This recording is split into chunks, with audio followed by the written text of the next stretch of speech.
Fala pessoal, tudo bem com vocês? Vamos à nossa terceira unidade. Na terceira unidade, nós veremos os 4 últimos parâmetros para um texto de divulgação científica. Na aula de hoje, nós aprenderemos sobre o parâmetro interlocução direta com o leitor.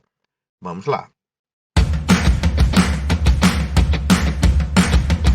O parâmetro interlocução direta com o leitor, ele vai simular uma interação, um diálogo entre o autor e a audiência. Ou seja, é um diálogo entre o autor e o público-alvo.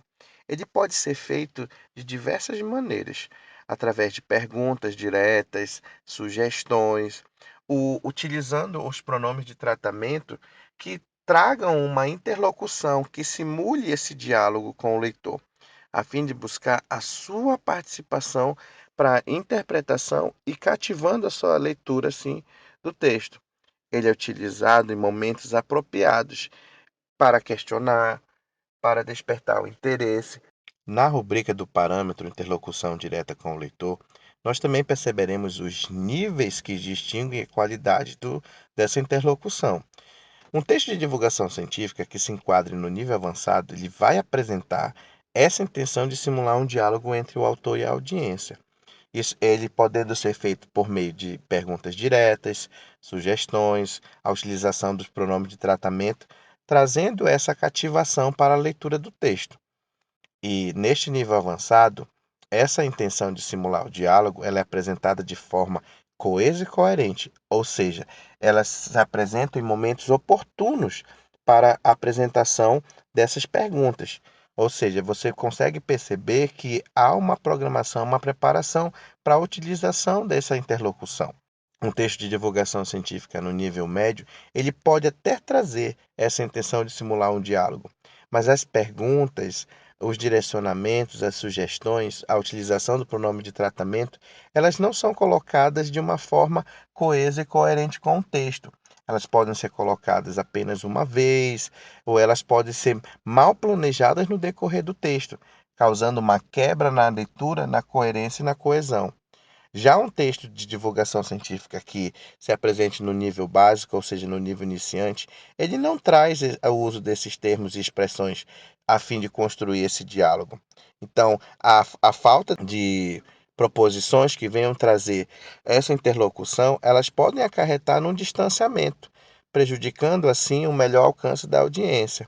A presença desse parâmetro do texto de divulgação científica, ele não é qualificado como interlocução o uso do título através de uma pergunta, podendo sim ser apresentado apenas como parâmetro do título. Um questionamento na pergunta, ele apenas reflete a informação que se quer trabalhar no texto. Não pode ser considerado assim como uma interlocução. No texto 1 que estamos analisando, nós podemos perceber que não há a presença da interlocução direta com o leitor. Nós temos apenas uma pergunta que é apresentada no título.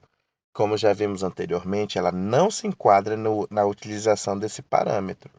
Então, em alguns momentos, poderia ser utilizado essas frases, essas sugestões, a utilização do pronome de tratamento no decorrer do texto de divulgação científica. No texto 2, nós podemos perceber a utilização dessa interlocução através de uma pergunta utilizada no meio do texto. Você sabe o que é isso? Quando se há esse questionamento, ele traz essa ideia de simular o diálogo com o leitor, mas nós podemos perceber que ele aparece de uma forma bem singela, apenas a utilização de uma frase, ou seja, ele seria considerado como, na rubrica, como nível médio, pois ele traz apenas uma pergunta no decorrer do texto, ou seja, não há aquela preocupação de trazer um diálogo completo no decorrer de todo o texto de divulgação científica. Nós podemos perceber também que o título é utilizado uma pergunta, mas ele não vai contar como essa interlocução. No texto 3, nós podemos perceber que não há utilização desse parâmetro interlocução direta com o leitor, ou seja, não se preocupa em simular esse diálogo, trazendo e cativando assim o leitor para a leitura do texto. A pergunta aparece no título, mas ele não é considerado como essa interlocução, sendo que o texto ele é bem extenso e poderia ser utilizado esses questionamentos, essas sugestões, essa interação com o leitor. No texto 4, nós podemos perceber a utilização de apenas uma pergunta também, que vai ser utilizada para fazer essa simulação do diálogo, quando nós podemos perceber na frase: todo mundo que já tomou banho de mar já notou que a água é extremamente salgada. Agora, como isso é possível? Você percebe a utilização dessa frase? Mas ela poderia ter sido utilizada também em outros momentos no decorrer do texto, trazendo uma maior interação, simulando esse diálogo de interlocução com o público-alvo. E então, o que você me diz? Você entendeu a utilização da interlocução direta com o leitor? Muito bem, nós vamos ver na próxima aula o parâmetro presença de narrativas, que traz uma ideia semelhante à interlocução, de simular um diálogo com o leitor, trazendo e cativando para que ele possa compreender e ler o texto de divulgação científica. Promover a ciência é um dever de todos. Até mais.